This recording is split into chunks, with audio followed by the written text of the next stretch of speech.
Au Canada, un vieil homme a été amené devant le tribunal pour avoir volé une miche de pain. Il a avoué son acte sans essayer de le nier, mais il l'a justifié en disant « J'avais faim ».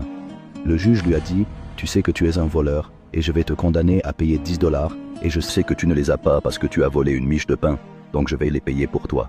Tous les présents se turent à ce moment-là et ils virent le juge sortir 10 $ de sa poche et demander qu'ils soient déposés dans la caisse comme paiement pour le jugement de ce vieil homme. Puis il se leva, regarda les présents et dit « Vous êtes tous condamnés à payer 10 $ car vous vivez dans une ville où le pauvre est contraint de voler un pain. » Lors de cette séance, 480 $ ont été collectés et le juge les a remis au vieil homme. Un juge qui manque d'islam, je me suis souvenu de la parole de Cheikh El-Sharawi, qu'Allah lui fasse miséricorde. Si tu vois un pauvre dans les pays musulmans, sache qu'il y a un riche qui a volé son argent. Ta politesse et votre bon langage sont une bénédiction. Ta bonne humeur et ta gentillesse sont une bénédiction. Éviter de blesser les sentiments des autres et être bienveillant envers eux est une bénédiction.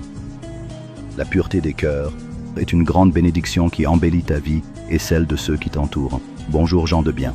Chaque jour est une occasion de pratiquer la gentillesse et de montrer de l'empathie. Dans ce monde, la chaleur humaine et la générosité illuminent nos vies, apportant réconfort à ceux qui en ont besoin.